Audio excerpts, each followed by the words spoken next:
Hello friends, આજે આપણે બનાવવાના છે મશરૂમ અને પનીરની કરી બનાવવાના છે. તો તેના માટે જો પનીરને મેરિનેટ કરવા માટે તેમાં મેં ઓઇલ લઈ લીધું છે, હળદર, મીઠું, મરચું અને થોડો ગરમ મસાલો એડ કરી દીધો છે. હવે બધું મિક્સ કરી અને આપણા પનીરના ક્યુબ છે એમાં મેરિનેટ કરવા મૂકી દઈશું. એના માટે મેં જો ઝીણી ડુંગળી પણ ક્રશ કરી દીધેલી છે અને મશરૂમ પણ ગરમ પાણીમાં બોઇલ કરી અને એના ઠંડા પાડી દીધેલા છે. અને જો આવી રીતે મશરૂમ પણ કરી દીધેલા છે.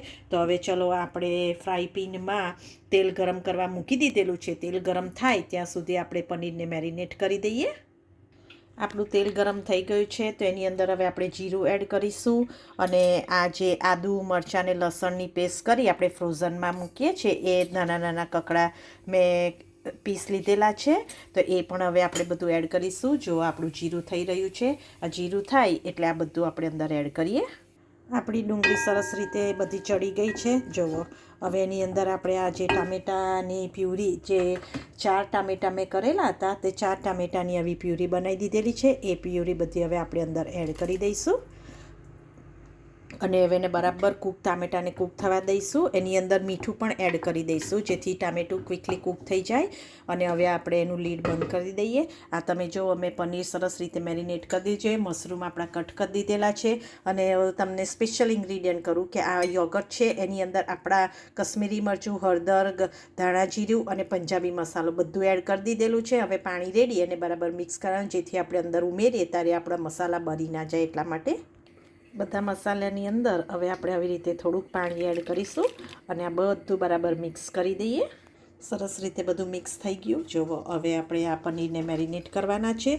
તો તેના માટે મેં ફ્રાય પેન અહીં ગરમ કરી અને 1 ટેબલ સ્પૂન જેટલું ઓઇલ મૂકેલું છે અને એની અંદર હવે આ બધું પનીર આપણે ધીમા તાપે, નોટ વધારે ધીમોય નહીં અને ફાસે ને એવા તાપે આપણે બધું પનીર આપણે એને શેકી લઈશું. એટલે તમે વધારે ડીપ કરીને પણ કરવું હોય તમારે ઓઇલમાં તો પણ કરી શકો છો, પણ આવી રીતે આપણે બધું પનીર મૂકી અને એની રીતે આપણે શેકી લઈશું. બંને સાઈડથી બ્રાઉન થાય લિટલ બીટ એવું આપણે કરવાનું છે.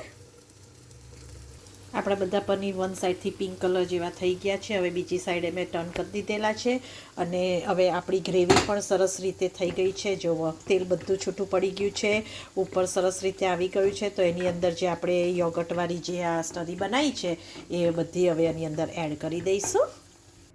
આપણી ગ્રેવી પણ સરસ કૂક થઈ ગઈ છે, આપણું પનીર પણ રેડી થઈ ગયું છે અને મશરૂમ પણ રેડી કરેલું છે. તો હવે આ બધું આપણે ગ્રેવીની અંદર એડ કરી, જો તેલ પણ સરસ રીતે આજુબાજુ બધું છૂટું પડી ગયું છે.